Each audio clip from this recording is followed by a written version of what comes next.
Ever wonder what makes a red wine truly world-class? Well, today we're diving into a region that practically wrote the book on it. We're talking about a place that's become a benchmark for powerful, age-worthy reds, Spain's red jewel, Ribera del Duero.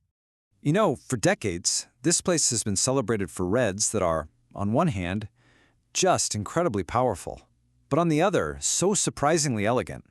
They've got structure, they've got complexity, and an amazing ability to age. So what is their secret? How do they do it? Well, it's not just one simple answer. It's actually this perfect storm, a combination of a harsh environment, a very special grape, and of course, centuries of tradition. Okay, first things first, we've got to talk about the land itself.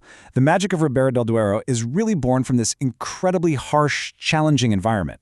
It's one of those places where the vines literally have to struggle to survive, and it turns out that struggle is what makes the grapes, well, exceptional.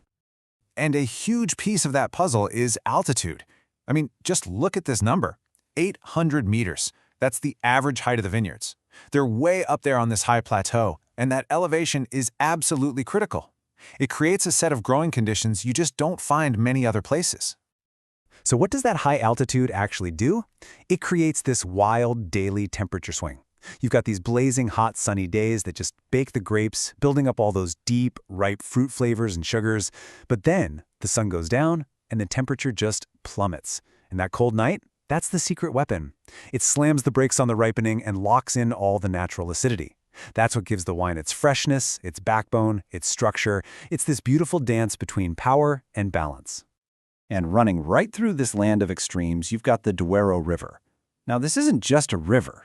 Think of it like a climatic maestro. It's the conductor of the orchestra here, softening those harsh extremes and carving out all these little pockets, these different microclimates that just add another layer of complexity to the final wine. All right, so we've talked about the land. Now let's talk about the star of the show, the queen grape, the absolute soul of these red wines. Now, you probably know this grape by another name, but here in Ribera del Duero, it has its own identity. They call it Tinto Fino. So what exactly is Tinto Fino? Well, it's the local version, a special clone of Spain's noble grape, Tempranillo. But here's the cool part. Over centuries, it has adapted to this crazy environment. To protect itself from that intense sun and wind, the grape literally grows thicker skins. And for us wine lovers, that means more color, bigger tannins, and an incredible ability to age. We're talking wines that can develop in the bottle for years, sometimes even decades. And when I say it's the star of the show, I'm not kidding. Just look at this. A whopping 95% of all the vineyards here are planted with Tinto Fino.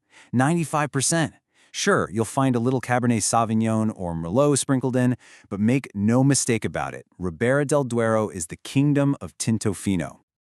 Okay, so we've got the extreme climate and we've got the queen grape, but that's only two parts of the story. The human element is just as crucial. The wine in your glass today is the result of literally 2,000 years of history, plus some very strict modern rules. I mean, think about this legacy. Winemaking here goes all the way back to the Romans. Then you had Cistercian monks in the 12th century who really perfected the viticulture. The region even survived the phylloxera plague that wiped out most of Europe's vineyards.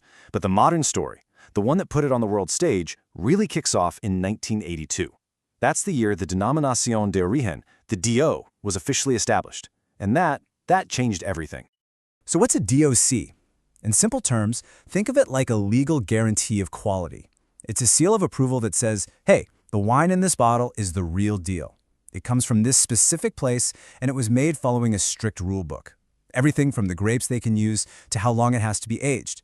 It's all about protecting what makes Ribera del Duero, well, Ribera del Duero.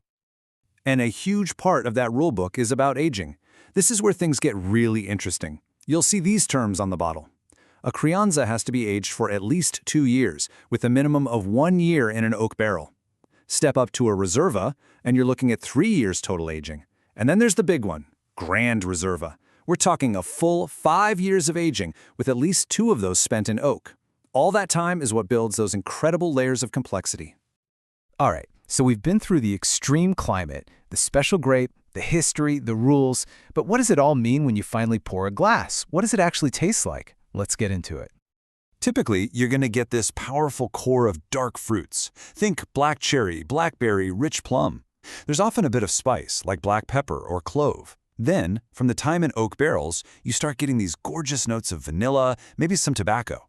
And if you're lucky enough to try one with some real bottle age, that's when you get these amazing savory notes, leather, earthy forest floor. It's just a symphony of flavor. So a wine this bold needs a food partner that can stand up to it, right? The classic go-to pairing in the region is roast lamb. They call it lechazo asado, and it's incredible. But honestly, any grilled steak, a hearty stew, or even game meats like venison would be absolutely perfect.